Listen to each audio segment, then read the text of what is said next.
Good afternoon, everybody. I hope you're having a fantastic day. Today, we're going to be looking at why Amazon FBA sucks. So look, if you're interested in this sort of content, make sure you are subscribed with your notifications turned on. Let's get into the video straight away.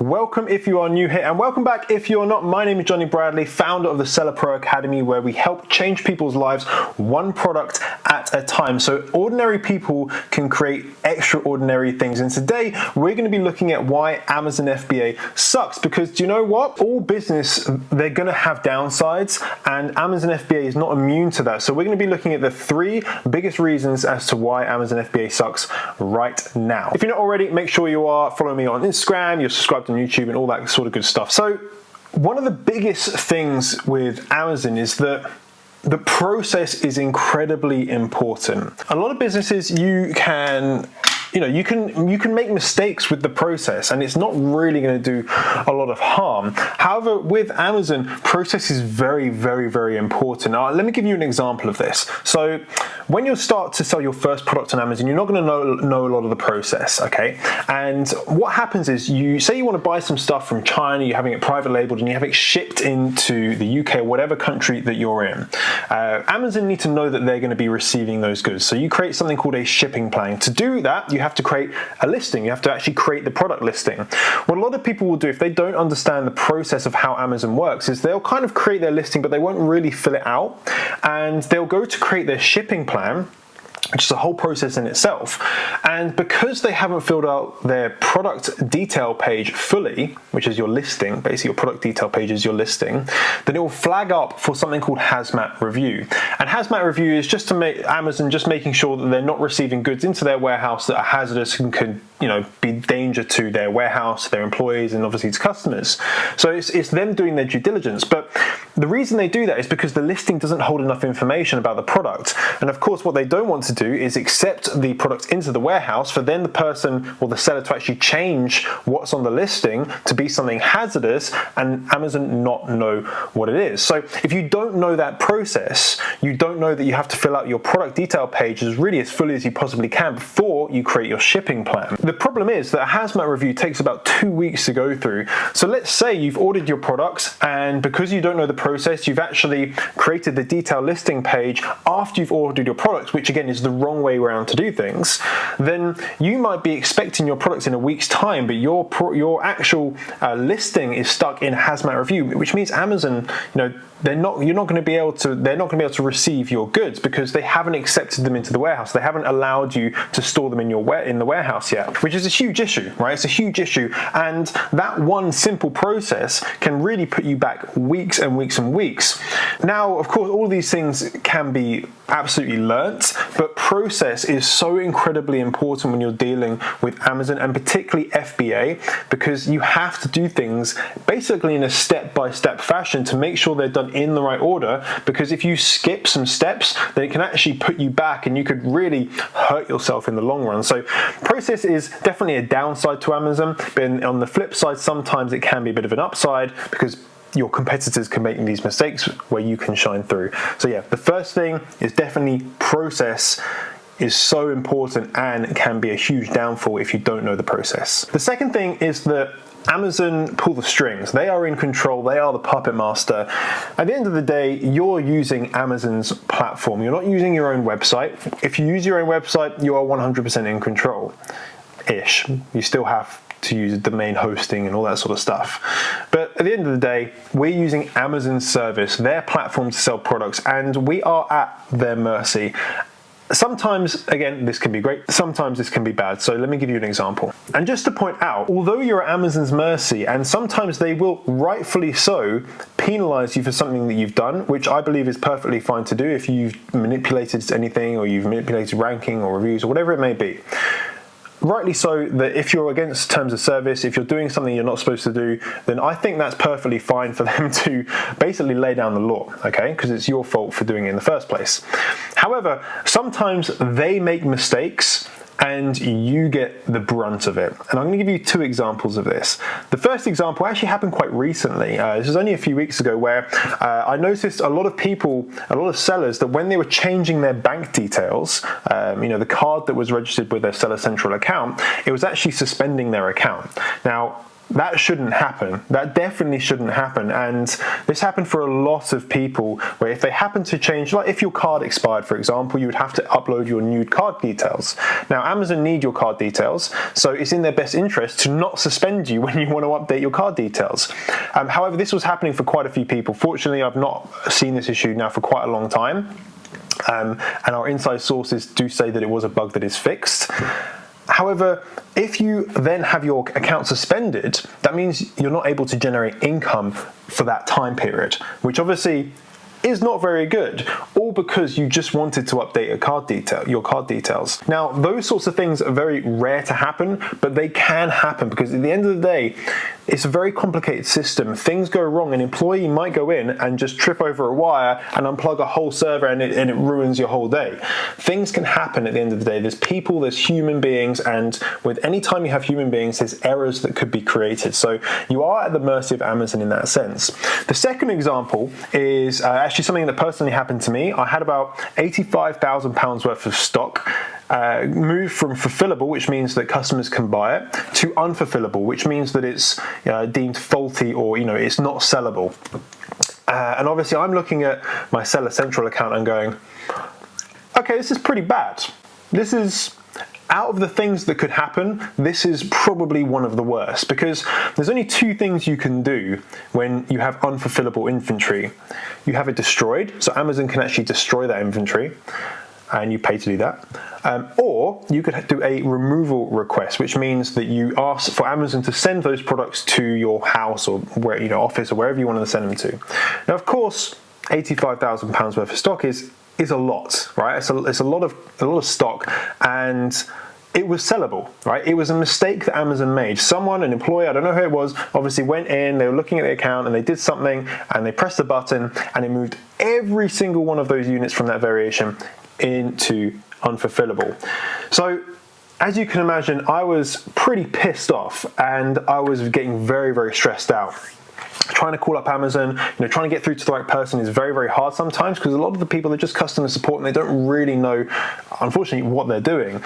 Fortunately, though, I do have someone that is able to help with this sort of stuff. I have a specialist consultant that I have on my team, and that person actually helps out all of my Seller Pro Academy students as well for kind of similar sorts of issues, because at the end of the day, things happen, and you want to be able to get to the answer and the resolution as quick as possible.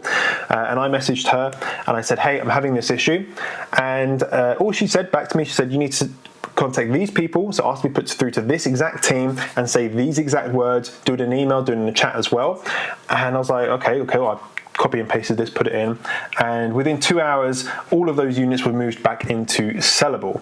I have no idea what went on behind the scenes. I just trust that it worked fine, because those products are sold now, so it's all good. But the point is that if you don't have people like that, then I only had those 2 options. If I didn't have that person to fall back on and that resource, I would have only had those 2 options, because Amazon were not being helpful, and the 2 options were remove my inventory or have it destroyed. Both of those would be devastating, absolutely devastating to the business, because it's a huge amount of money to lose. And thank God I had the third option, and again, all of the Seller Pro students have the same access to my specialist as well. So that's the second thing. You are at Amazon's mercy. They are pulling the strings. You are Pinocchio, and sometimes they will make mistakes that's not your fault, and you're going to have to deal with it, and getting hold of them and getting an answer and getting resolution sometimes can be very tricky. So the third thing is that reviews, right? Reviews can really affect you, and of course positive reviews are good. We like positive reviews. I'm talking about negative reviews. Negative reviews can really impact your sales. And you may not know this if you haven't sold before, but they really do, okay? If you start getting negative reviews, it will increase your rank, so increase the number of your rank. Obviously, we don't want bad reviews. First of all, if you have a bad product, then rightly so, you should get bad reviews because you have a bad product. If you have bad customer service, rightly so, you should get bad reviews. If you deserve the reviews, then you deserve them, okay? You absolutely deserve them if you are selling something that is not very good. And let your customers do the talking. If a lot of people are giving you bad feedback, there's something wrong. Okay, there's something wrong. What I'm talking about is malicious feedback. What can happen is that there's some sellers out there that are incredibly immoral people or companies where they will actively go out and they will target you as one of their competitors and leave bad reviews on your listing, or negative reviews, 1-star reviews. So they'll pay for people, they'll hire people to actually buy your product and leave poor reviews on your listing. And of course, this is a terrible business practice. I would never condone doing this ever. And if someone does it to you, do not do it back, right? You don't want to get into that war. However, what you do want to do is try and figure out and find out who those people are. So at this point in the video, what I want to do is actually go over how to overcome those 3 issues, because the issue of process can definitely be overcome. The issue of Amazon being in control, we can definitely limit the amount of impact that has. And of course, negative reviews, people targeting you, again, there's ways to overcome that. So I'm going to go over those 3 right now. I think the first thing is with a process, you don't know what you don't know. I call this being unconsciously ignorant, and you might call this something differently, but it's just the essence of you don't know what you don't know. And quite often people will make these mistakes, and if they haven't got a mentor or they haven't got a guide to follow. So I think if you want to make sure that you do get the process correct, either do a huge amount of research, because again, you're not going to know what you don't know. You don't know what to research if you don't know it. Try and get a guide, a training program, a mentor, someone that's done it before that can help you and can guide you and can literally tell you this is the exact step-by-step process to do it. Because first of all, it is going to save you a lot of time. That is guaranteed. It will save you a lot of time. I can guarantee that. The second thing is it will prevent you from making really, really simple mistakes. Mistakes that, pressing a button could solve. And this is literally pressing a button can solve quite a few issues. That's the first thing, is you want to be able to have someone or a training program or a resource, at least a resource that you can trust, that you can follow, so that you can not make mistakes when it comes to process. When it comes to dealing with Amazon, then the first thing you want to do is operate within their terms of service. A lot of sellers won't read their terms of service. So this is really important that you get the terms of service and you read them. You actually read them. It's not like terms and conditions that people never read. Read the terms of service, because you don't want to be infringing on their terms of service. Infringing the right word? Don't really know. You don't want to be infringing on their terms of service and then be suspended for something that actually you could have just not done in the first place, something very, very simple. This also comes down to things like image terms of service. So make sure your images are compliant with their terms of services, with their TOS, right? These are very, very simple things that you can do now so that you don't get hit in the future by Amazon, bringing down the hammer. The second thing is if you do have access to the Seller Pro Academy, then you have access to what I like to call Seller Support Plus, which is basically my specialist consultant. So if you do get stuck with things, then you can contact us and then we'll be able to help you and try and get that resolution a little bit quicker than going directly to Amazon and try and basically finding someone that probably doesn't know what they're doing very well. We have someone that worked at Amazon for 5 years and knows literally everything inside out.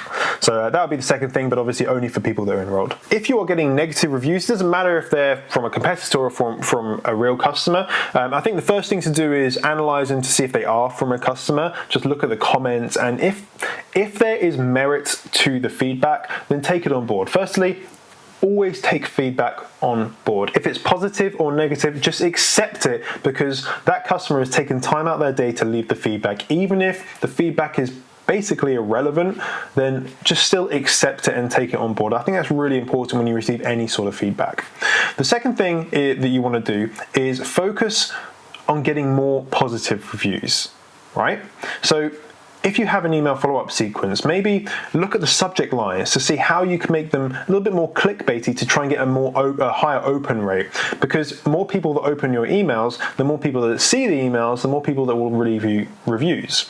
Focus on maybe changing your packaging to make it a little bit nicer for when the customer opens it up at their door, they're actually like, oh my God, this is really good. And they're more likely to leave good feedback because they have had a better experience. So of course, those are things that you can do. Doesn't matter how the feedback is left, you can always focus on getting more positive reviews. However, if you are being targeted, then you want to conduct an investigation. So what you want to do is you actually want to investigate where those sales came from. This might take a lot of time, especially if you have a high volume store. You want to investigate where those sales came from and really start digging in as to, these customers, are they leaving feedback on other people's products? Do they have a history of leaving bad reviews? Just have a look and just see what you can find. Then you always want to, even if you don't have the best evidence ever, always form a log with Amazon. So go on to Seller Central and always form a log and just report back to them what you're finding, because they might be able to investigate it in a different way, look at IP addresses and all sorts of other stuff that we don't have access to, and they might be able to assess that and find out that yes, it was actually manipulating your reviews in a negative way and it was from a competitor. So what you want to do is provide them with as much evidence as possible for you to say, look, I believe this is or these are reviews from a competitor, and this is why I believe they are. Okay, obviously you're not going to do that if you actually believe that they're from customers. If you think they're from customers, then take it on the chin. So guys, I hope you have enjoyed that video. If you did, of course, let me know in the comments, and if you have any questions or any follow-up questions about any of these things, then just leave them down in the comments below. You can also join one of my free Facebook groups where, again, you can ask questions and you can get some sort of access to me and to my specialists as well. That's completely 100% free. If you do want my personal support and a process to follow, you have the links down in the description. Also, very, very shortly, I have the One Product Strategy book coming out. Now, depending on when you watch this video, it may already be out. Check the description in the links, all that sort of stuff, because you can get that for free, just pay shipping and handling. And if it isn't quite out, then you can sign up for the waiting list to get it. So make sure you get that, just at the very least. Join the Facebook group, which is 100% free, and you'll be able to get more support than you would do just watching YouTube videos like this. That's it for today's video. I hope you have enjoyed it. Make sure you are subscribed with those little notifications turned on, and remember guys, you're just one product away.